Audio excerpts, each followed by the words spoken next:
You wish to hear that I once believed in the code of the Jedi, that I felt the call of the Sith, that perhaps once I held the galaxy by its throat, that for every good work that I did, I brought equal harm upon the galaxy, that perhaps what the greatest of the Sith Lords knew of evil they learned from me. The Star Wars Expanded Universe is known for its unique and fascinating characters, but if you ask those who are well versed in the old EU who the most complex character is, they'll likely say one in particular, a human known by many names. She was once the greatest of the Jedi Masters, only to be exiled from the Order, and once the reigning Dark Lord of the Sith, only to be betrayed and cast out by her students. In the end, she was neither Jedi nor Sith, nor anything in between. She aligned with neither side of the Force, but she was no Grey Jedi. Instead, her goal is what makes her truly stand out as a character, the death of the Force itself. This is the story of Kreia, otherwise known as Darth Treya and quite likely Aaron K.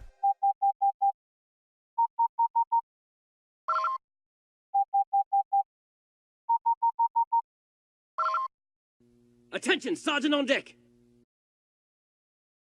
4,000 years before the Clone Wars, Kreia was a Jedi Master and historian, a renowned teacher who trained many students. Even then, she sought to understand the nature of the galaxy beyond the teachings of the Jedi, and frequently posed questions to her students that made them consider the very nature of the Jedi Order and of the Force. Among her students was the Jedi who became known as Revan. He was her Padawan, and after becoming a knight at the height of the Mandalorian Wars, he returned to her. After seeking her counsel, Revan and fellow Jedi Knight Malak defied the wishes of the Jedi Council and went to war with the Republic. Kreia was blamed for this and exiled, and she went on to fight alongside Revan and Malak until the last terrible battle at Malachor 5. It was believed she died there, as had many Jedi, but it was not so. Instead, she wandered the galaxy alone. In the aftermath of the Jedi Civil War, in which Revan and Malak returned as Sith Lords to destroy the Republic, she followed her former Padawan's path, seeking to understand. The trail led her back to Malachor 5, which had become a monstrous world, one made into a wound in the Force by the sheer horror of the atrocity that happened there. On Malachor, she discovered the Treyas Academy, a relic left by the true Sith, whose ancient empire had nearly destroyed the Republic a millennia earlier. In the Treyas Academy, she discovered the teachings of these ancient Sith masters, teachings not meant for the sane. They held that the chaotic nature of the universe was a lie the Force made all beings live. Kreia believed she at last understood what was missing from the teachings of the Jedi, and so she fell and took the name Darth Treya, the Lord of Betrayal, one who had been betrayed at heart and would betray in turn. She gathered the remnants of Revan's Sith, tattered remains of Commando units, assassins and marauders, Dark Jedi and the remaining Sith Lords to her at Malachor 5. And from these Sith, she took 2 as her apprentices, together forming the Sith Triumvirate. These were Darth Nihilus, the Lord of Hunger, a wound in the Force who consumed a life to sustain his existence, and Darth Sion, the Lord of Pain, a Sith warrior whose scarred and battered body was held together only through the sheer power of his anger and hate. United by hatred, the Sith Triumvirate orchestrated the first Jedi Purge, which we've already made a video about, so we won't go too deep into it. As time drew on and the Sith came closer to victory, Treia's appearances plotted to betray her. They did so, stripping her of the Force and exiling her once more. In exile, she realized the flaws of the Sith teachings and realized the problem lay not with the Sith nor the Jedi, but with the Force itself. And so, she sought a means by which to kill the Force. And she found one, in the form of Mitra Surik, the Jedi Exile, a general who, under Revan, had ordered the activation of the mass shadow generator at Malachor 5, an atrocity which resulted in her ties to the Force being completely severed. Kreia finally found Surik in 3951 BBY. She rescued Surik from the Republic warship Harbinger as Darth Sion's Sith assassins overran it, and though her ship, the Ebon Hawk, was badly damaged in the escape, T3M4, Revan's astromech, helped stabilize the crippled vessel and steer it to a mining facility near Paragus 2. Said facility was subsequently crippled by an HK-50 assassin droid, forcing them and new companion Adon Rand to seek a means of escape. As they did so, the Harbinger, carrying Darth Sion, docked with the Perigus facility. They took advantage of this and passed through the Harbinger to get to the Hawk, but not before Kreia had an encounter with Darth Sion, who cut off her left hand before she escaped. Surik, Kreia, and company then travelled to Talos 4, where they discovered a hidden Jedi Academy. Despite the size of the academy, there was only one Jedi present, Atris, the Jedi historian, who was the one who got Surik exiled. Examination of Atris's archives revealed that 4 other Jedi Masters were known to be alive, Zez Kai-El, Kavar, Vruk Lamar, and Lona Vash, all of whom had been at Surik's trial. Surik and her companions resolved to seek them out and rebuild the Jedi Order. The ever-growing crew of the Ebon Hawk travelled to Nar Shaddaa, to Onderon and its moon, Dxun, to Dantooine and to Korriban, gathering the last of the Jedi Masters. When the quest was completed, Kreia and Surik returned to Dantooine, where Kavar, Vruk, and Zez Kai-El had gathered. Surik went to face their judgment a second time, while Kreia waited, quietly hoping they would see the error in their ways. But they didn't. They reaffirmed the sentence of exile for Surik, and as she had regained her connection to the Force, they tried to strip it from her once more. Kreia was enraged, and she revealed herself to the assembled Jedi Masters. Kreia had trained the Jedi Masters of the Force, killing them and then having reclaimed her mantle as Darth Traya. She was taken to Telos by servants of Atris. Surik pursued and fought and defeated Atris, who she realized had fallen to the dark side. While on Telos, Traya drew Darth Nihilus, who Surik destroyed. Then, Darth Traya returned to Malachor, where she bent Sion once more to her will. Kreia then used Sion and his assassins to lure in Surik, who fought and defeated them in the Trayus Academy. In the heart of the Academy, the exile finally confronted Traya, but she was unsuccessful in persuading her to abandon her scheme to use Malachor to destroy the Force. A battle was fought, a battle that Surik won. The body of Darth Traya was destroyed shortly afterwards, when the crew of the Ebon Hawk reactivated the Mass Shadow Generator to destroy Malachor. Kreia, to many, is a confusing character. When KOTOR 2 first came out, she was widely hated, though most fans have come to appreciate her with time. This is because her philosophy is incredibly complex. While the nuances of it are beyond the scope of this video, we'll be giving you an overview of Kreia's philosophy, enough, hopefully, to understand the bigger picture of what she believed.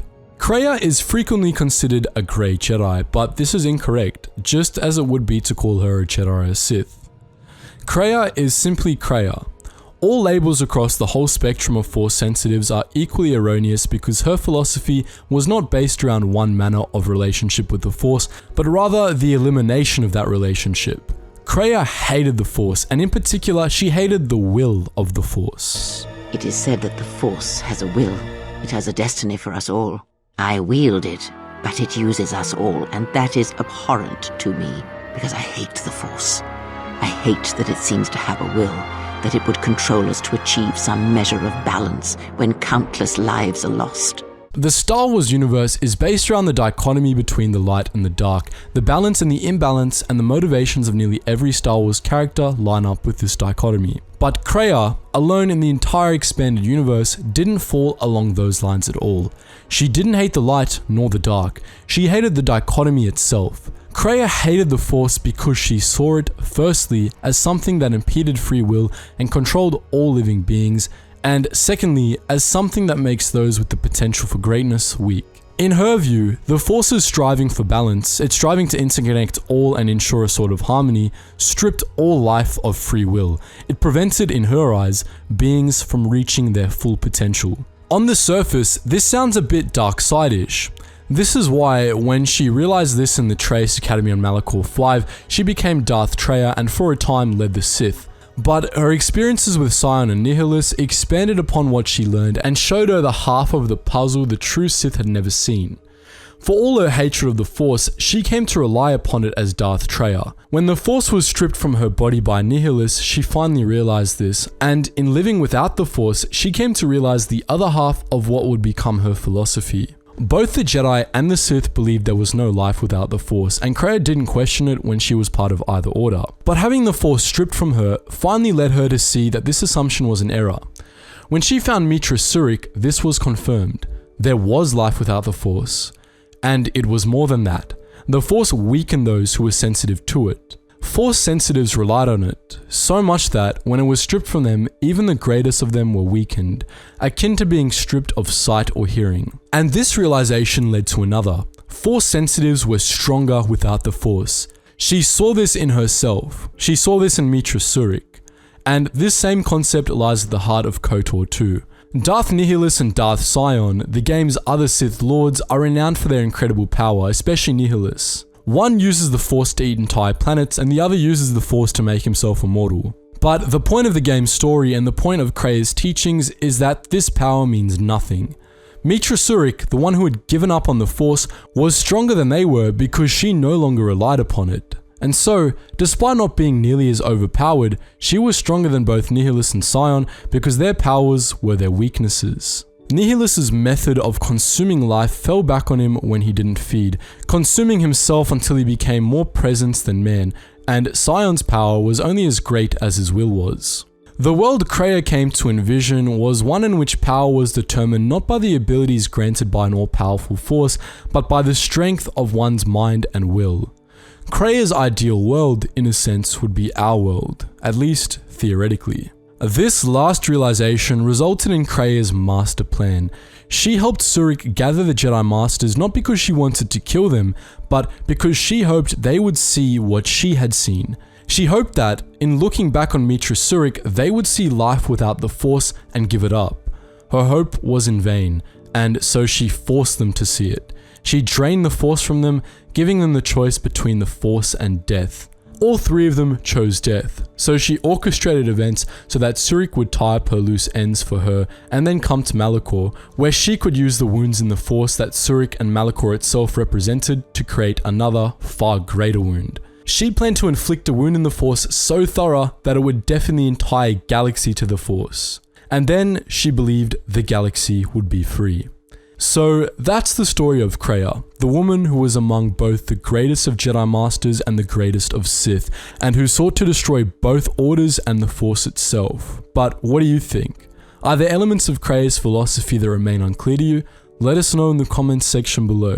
And as per usual, just before you go guys, make sure you check out all the links in the description below to join the wider Geetsly's community on our main Discord and our Geetsly's gaming network where you can play games with other Star Wars fans such as yourself. If you want to check out the Patreon and even donate to it, you get access to a special behind the scenes Discord where you can meet myself and the entire team that works on these videos and see how we operate to make these videos. Anyways guys, as always, thank you so much for watching and I hope to see you in the next video.